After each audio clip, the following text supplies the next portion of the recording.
Cher ami, bonjour. Bonjour mon frère. Voilà, vous êtes journaliste, directeur de publication du journal La Fraternité. Vous êtes là ce matin pour assister à ce procès. Comment l'avez-vous trouvé? Il se fait que le procès a chuté sur la demande de renvoi accordée effectivement à la partie défendeuse de notre confrère Ferdinand. Ce n'est que normal parce que quand tu vois là tout l'argumentaire qu'on a mis, il faut quand même donner. Il faut respecter le droit à la défense de préparer ses argumentaires, de démonter tout le dossier, tout ce qui est tenu contre frère, et ce n'est que normal.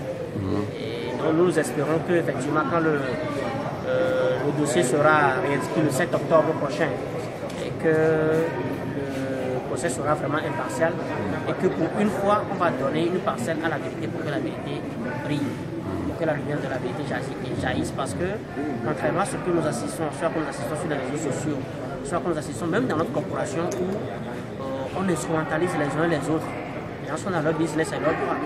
On instrumentalise les uns les autres pour semer du brouillard. Le fond du dossier, c'est quoi? On dit qu'on nous a volé.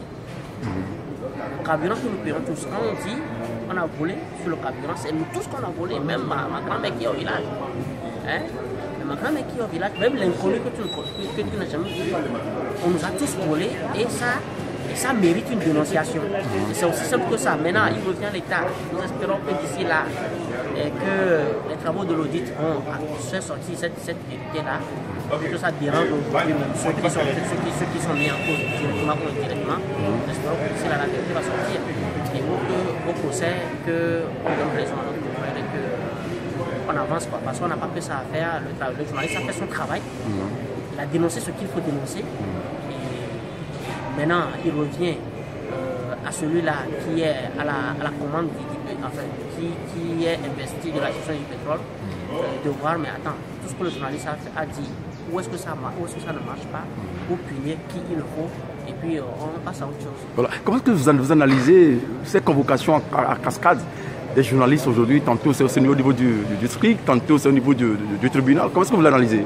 Oui, mais et cela participe à la stratégie de au silence. De toutes les façons, nous sommes dans un système qui est constamment dans la logique du nivellement vers le bas. Vous avez vu aujourd'hui notre population. La volonté du système, c'est de niveler tout le monde vers le bas.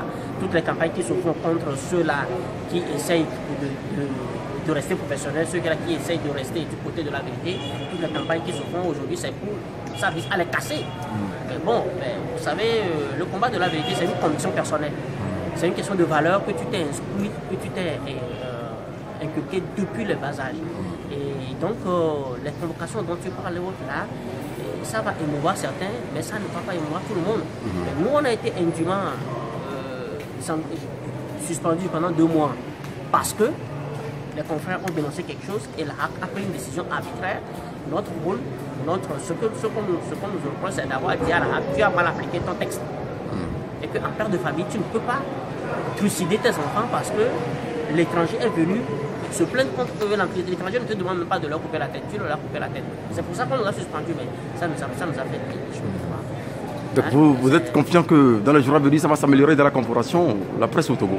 Non, mais vous savez, vivre appelle à l'obligation d'être optimiste. Tant que vous vivez, il faut être optimiste. Il faut, du moins, quand vous battez pour des valeurs, il faut croire ce que ces valeurs-là émergent un jour et soient partagées par tout le monde un jour. Même si tout le monde ne le partage pas, mais ça va gagner du terrain. Et donc ça, c'est notre conviction. Et que la presse va aller mieux, mais moi, je le crois fermement. L'essentiel, qu'on donne la parcelle à ceux-là qui veulent vraiment changer le visage de la presse.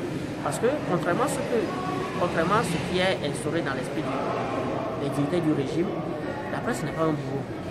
La presse doit être un partenaire. Mais si on travaille à niveler vers le bas la presse, on ne fera pas du bien.